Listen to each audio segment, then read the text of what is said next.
It is 28 degrees out here right now. All right, so we're out here today to make a bow drill. It is cold, my nose is running, just right around freezing. My strategy is to get the tools that I need and the wood that I need. So if that means body checking Jaron, taking him down so I can grab what I need, I'm gonna do it. I do have a couple strategies. I think the tools we have can be used for multiple purposes. It's just a matter of getting the tool that will make the job the easiest. Mark's been proving himself pretty well in the last couple competitions. I think he's become a formidable opponent. I know Jaron doesn't like the cold. I think that's gonna set him back. He's just gonna cry like a little baby and he's gonna have to come and huddle by my fire because I'm gonna be the only one that builds it. Hey Blade HQ Nation, Jaron and Mark here, kicking off the new year with a competition and giveaway. That's right, and if you want a chance to win one of the products that we're using in this video, you need to comment in the next 24 hours and share this video. That's something new for this year. All official rules can be found in the description box. Okay, enough about the giveaway. Let's get to the competition. What are we going to be doing? Well, since it's cold out, it's winter, we decided let's make fire by friction using a bow drill. I've never made a bow drill before. I have never made a bow drill before. So, two guys who have never made a bow drill, this ought to be interesting. Yeah. And to make it even more interesting, we're only going to have 1 hour and one set of tools between the both of us. So we have an SE4, a Wetterling's hatchet, and a Victorinox saw. Well, Mark, I hope you know how to share. Sort of. But I do know that we have a guest judge, Jake from Wild Jakes. He's a survival instructor. He's going to be giving us commentary. Well, let's get out there and get this competition started. Let's do it. So the thing that I'm most worried about while making this bow drill is becoming exhausted.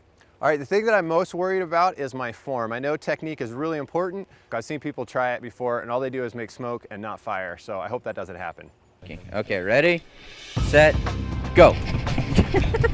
This is my set. Okay, my strategy going in right from the beginning, I wanted the hatchet.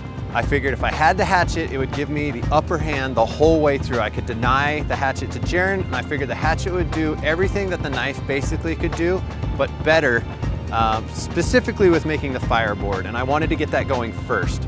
All right, the trick here is that they're gonna have to make sure that they get their nest made first. That way, when they finally get their coal, they're not gonna have to worry about making their nest.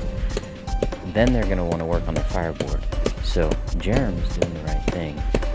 Now Mark, he's going at this because he's only got the one set of tools, but he may end up forgetting and getting caught off guard and not have his nest ready. So he may spend all his time getting his kit ready, but then fail because he doesn't have his nest done. Went in and I started to do my nest. I wanted to have that prepared so that when I did get a coal that it would be ready for me to go. I really wanted to grab that hatchet and to help get that fireboard going, but Mark took it right away. There was a little end piece that I wanted to use as my hand socket. So I chopped that off first, and then I started carving down the wood. Alright, Mark's making a lot of progress here really quickly with this hatchet. Now he's got to get this board flat on both sides, and the board needs to be between 1/2 inch and 1 inch thick. So he's got a lot of wood to move. He's using that hatchet, but what he probably should be doing is splitting the wood and letting it go all the way down at the grain. If he did that, it would go a lot faster. I moved on to the bow next because I didn't have the hatchet to do the fireboard. So I was maybe hoping Mark would be kind and, you know, put the hatchet back and let me use it, but that wasn't the case. So I had to use the knife and the saw to do my bow. Okay, it looks like Jorm's finished his nest and he's moving on to trying to make his bow. Now, his bow needs to be the length of his arm so that he can get full strokes on that spindle to make it move.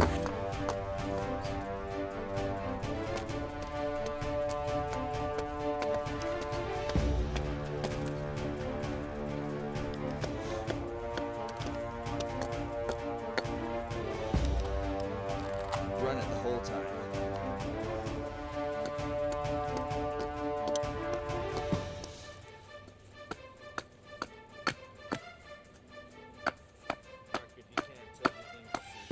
I saw that Jaron had worked on his nest and was making do with the knife, and I decided I would just continue to use the hatchet.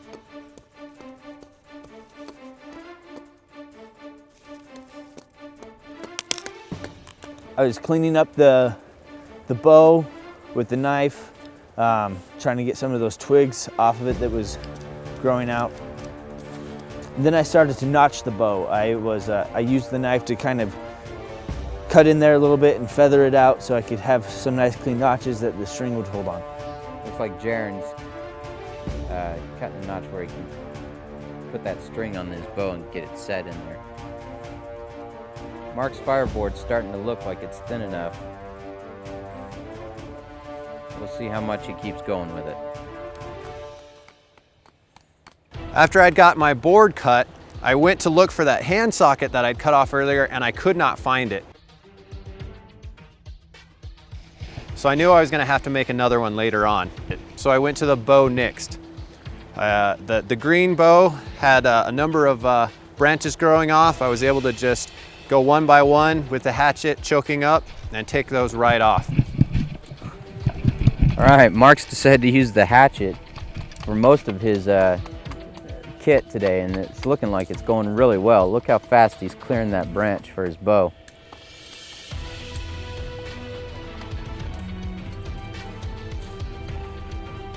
All right, we're 11 minutes into this, and Mark's got a fireboard almost made, and he's almost got a bow finished, and Jaron's got a nest, and he's still working on his bow.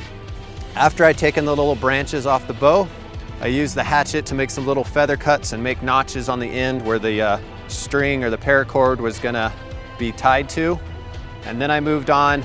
I realized that Jaron had not selected his spindle, and I saw that one piece was maybe a little bit more straight than the other, so I grabbed it real quick. All right, Mark and Jaron both seem to be moving on to their spindles. And then I moved on to the spindle. I had to cut that down. I used the saw to cut the spindle out of the longer stick. I did what I could with the knife and the saw, which apparently has a real saw in it that was hidden like down in the frame that I had no idea was there. I was cutting with a serrated curved knife, which got the job done, but could have made my life a lot easier had I known the saw existed.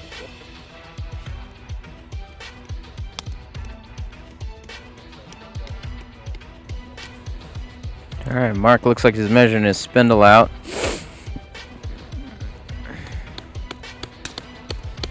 Jaron looks like he's got his spindle pretty much done.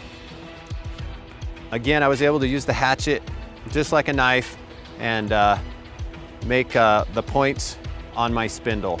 Take time to get it right the first time, then you don't have to go back and do it again.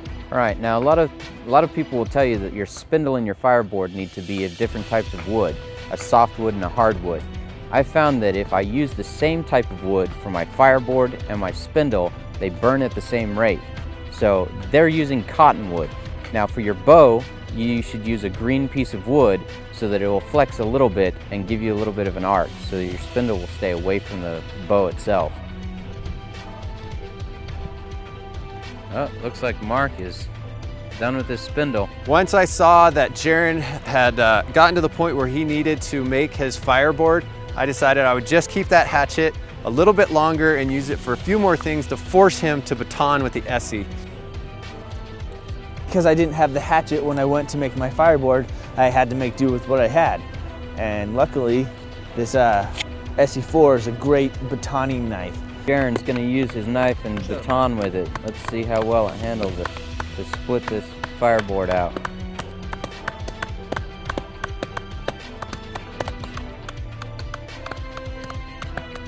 So Jaron, how long is that blade on that knife?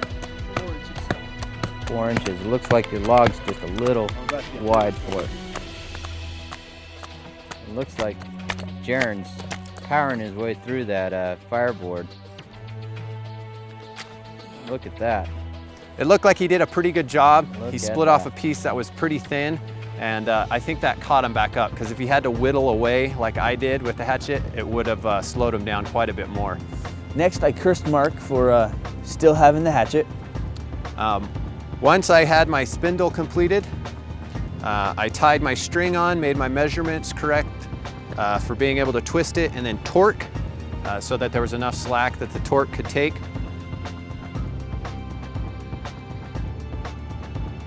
All right, the Egyptian technique is going to be wrapping the spindle or the cord around the spindle more than one time. The Native American technique is where they wrapped it just once. And again, that's when I realized I needed the hand socket. So with my fireboard, I cut off a section, then I drilled in a few little notches, and I was ready to go. Who knows their knots? I measured out the string 2 arm lengths worth, and I tied it together. A clove hitch is really the only knot that I'm really comfortable with, so I put it in the groove and tied a clove hitch. Okay, so 28 minutes into this, what we've got here is that Mark has got his fire kit all built. Now he's going to need to actually burn in and then cut a notch so that he can start working on his fire. He's also got to get a nest made.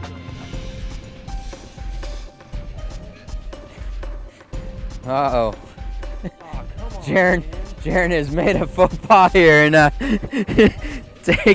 taking the nesting material and forcing Mark to go gather new material. When I was going to build my nest, I looked for the bark and I realized Jaron had taken all of the bark. By doing this, Jaron's giving himself a huge advantage and might actually beat Mark. All is fair in love and fire making. Ooh, good piece of bark. Started crushing up and breaking down the bark in my hands, trying to make it as fine as possible. I could feel that it was a little damp still. So I ended up turning to the grass or the reeds that we had, and I used that. I found that seemed a little bit more dry.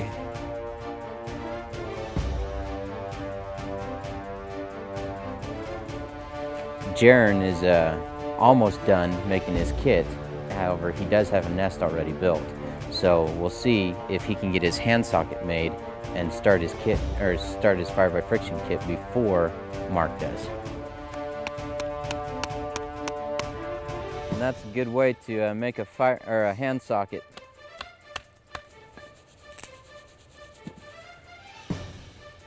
All right, he's got a piece that'll work well for a hand socket. He's got to get it together here.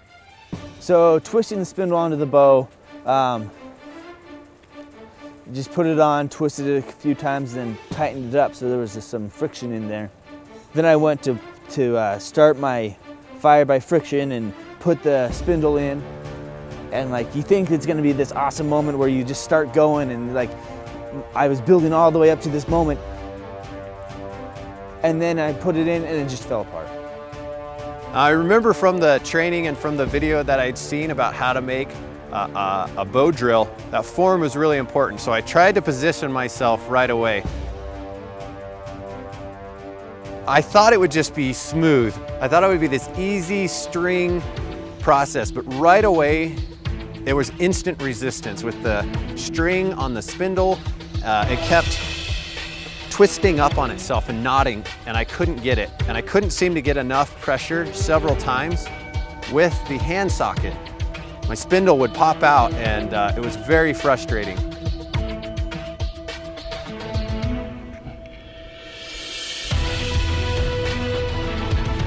His form is incorrect in that the bow is between his shin and his spindle. That'll be really difficult to try and get a fire going.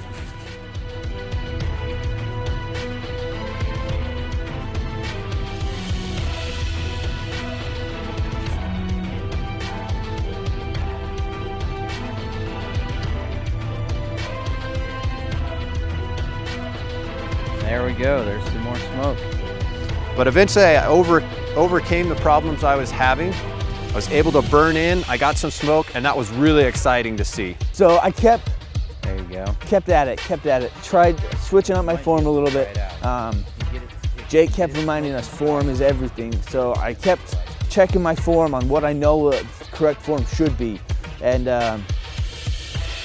it got really frustrating. A couple of problems that Jaron's had here is that one, his knots are not correct, and so they're slipping and they're not going to hold for him.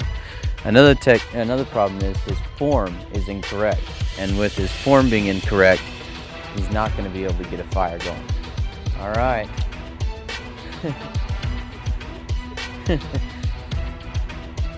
All right, he's getting a little better here, but if change his foot position and put his foot next to the spindle with his arch of his foot on the fireboard, then his shin will be closer to it, and it will allow his arm to wobble as much.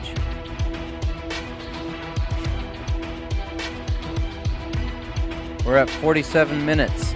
Let's see if we can get a fire. Looks like Mark is about the closest to it.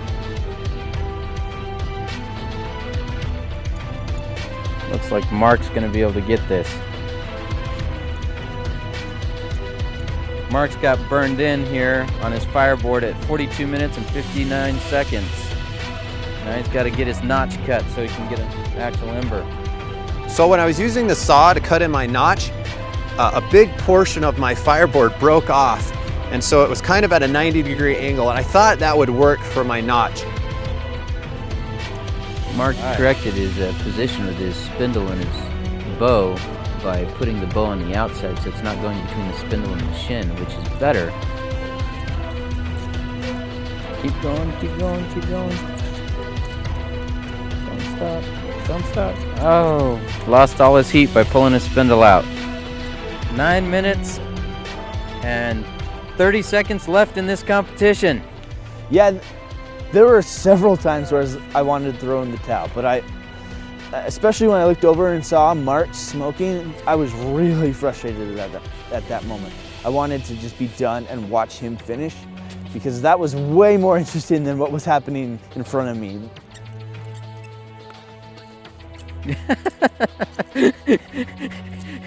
Jaron's frustrated and about to throw in the towel.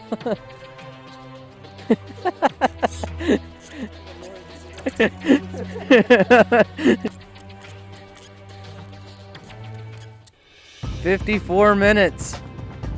6 minutes left. You guys, you gotta understand, it is about 38 degrees outside right now, and there are beads of sweat dropping off of Mark's forehead. That's how hard he's working at this.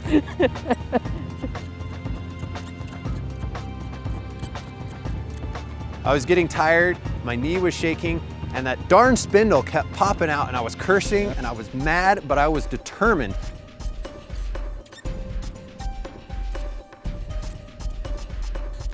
Jake was counting off the time, and I was determined. I wanted to get that ember going. I could see that Jaron hadn't even cut a notch, so I knew I was ahead of him. Knots kept pulling out, and I had to redo the knots several times. There you go, long and level, just like that. See that? If the tip climbs, then the string will bind. There you go. Just like that. Don't go any faster or anything else. Just go like that until you get a big pile of ash. 5, 4, 3, 2, 1.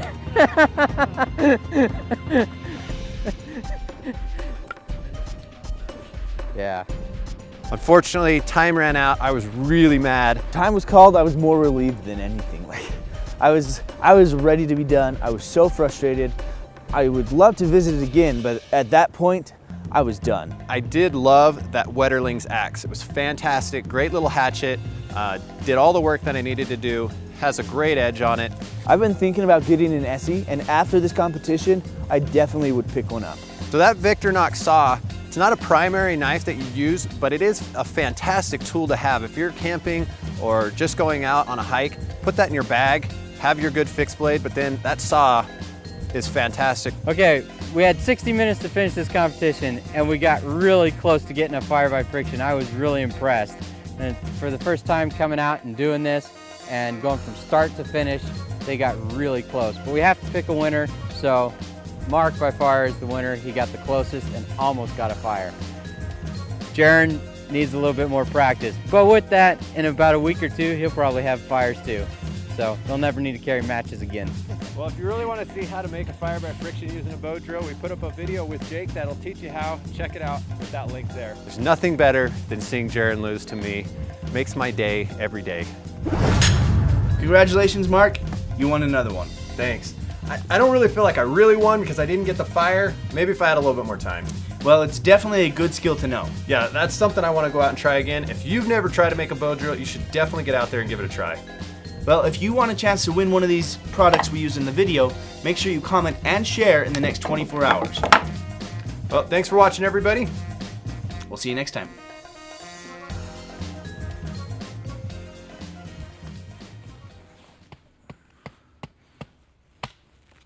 There we go.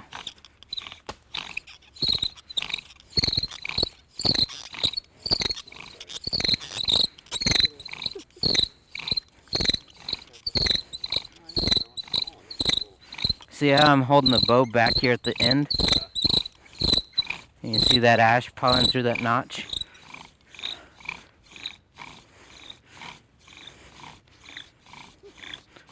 And see the color of it? I had smoke. I burned in. I was getting ash. I was close at one time. It slipped out. I couldn't hit, like when I needed it to the point where, like right there where I needed to start going fast. There we go. There's our coal. That's enough? Yeah. Dude, I was so close.